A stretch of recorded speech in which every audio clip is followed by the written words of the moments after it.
soirée. On passe une super bonne soirée. Il y a des combattants qui vous ont impressionné, des combats qui vous ont impressionné. Mais au début, on était venus pour voir Pinto. Moi, j'aime bien sa façon, sa mentalité, sa façon de se battre et son style. Donc, on va voir ce que ça donne là, mais je pense qu'il y a un bel avenir là. Nicolas Germain, 26 ans, 1m75, Antoine Pinto, je le rappelle, 18 ans, 1m83. Est-ce que Pinto va encore faire la différence avec ses très longs segments? Alors il est vrai que Nicolas Germain a une bonne anglaise. Est-ce qu'il va l'utiliser à son avantage face donc à Antoine Pinto? Et Antoine Pinto va aussi savoir gérer donc sa garde basse. Ah, il monte un peu plus les points, effectivement. Semble-t-il, il a appris pendant le premier quart. C'est Nicolas Germain qui essaie de cadrer. Antoine Pinto qui le laisse venir pour travailler peut-être sur les contres, on va le savoir.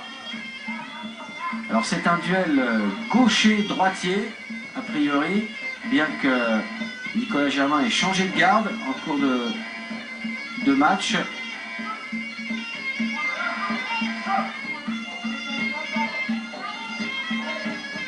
Nicolas Germain qui boxe jambe droite devant.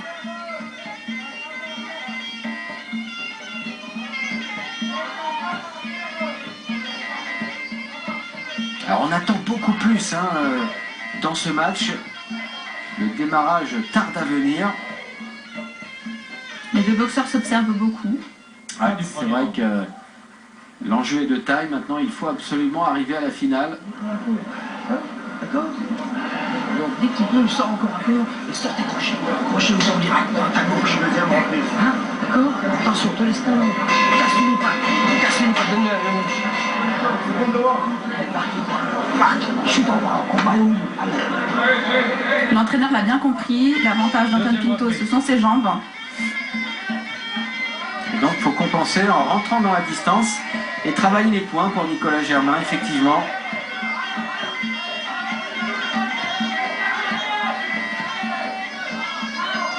Travailler les points, effectivement. Ouais, et Pinto qui est placé à l'offensive maintenant. Ça y est.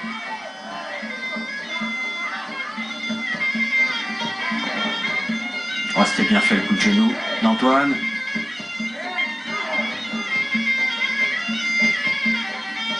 L'arbitre qui sépare les hommes.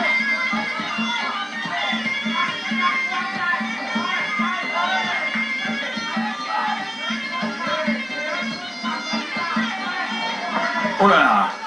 Un peu large le crochet, un peu à la volée de la part d'Antoine Pinto qui saisit la jambe.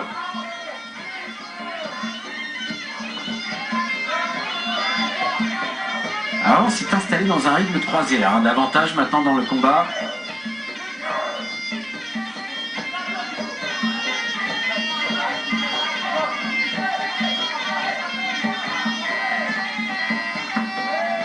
Alors que Pinto systématiquement contrarie les attaques de jambes de Nicolas Germain.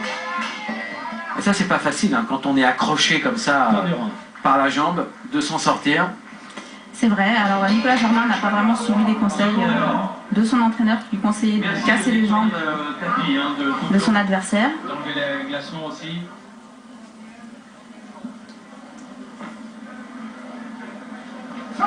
Et on part pour la troisième et la dernière reprise de ce match Pinto-Germain. Antoine Pinto travaille beaucoup en jambes, middle et coup de genou. Il marque des... Ah, il accélère là, il accélère très nettement. Effectivement, il marque des points. On sent Nicolas Germain fatigué.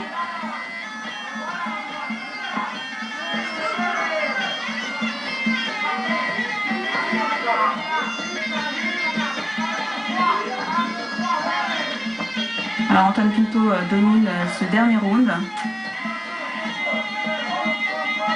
Alors il domine grâce notamment à ses techniques pure Muay Thai, notamment le très bon corps à corps, les coups de genoux, les jambes. Et pour venir dans la garde de Pinto, eh bien, il doit prendre des risques Nicolas Germain. Effectivement, il essaie de revenir en anglaise, mais n'oublions pas qu'en Muay Thai, l'anglaise compte beaucoup moins que les jambes. Et on voit un homme qui de temps en temps vient dans le coin d'Antoine Pinto pour donner des conseils, c'est Stéphane Nikema. Alors il n'a pas le droit d'être là normalement, hein, parce qu'on ne peut pas être trop nombreux dans un coin. Hein. Mais forcément, lui qui a beaucoup vécu en Thaïlande, il est venu encourager le jeune Pinto. Le boxeur dans le coin rouge Qui remporte cette demi-finale. Une question plus simple,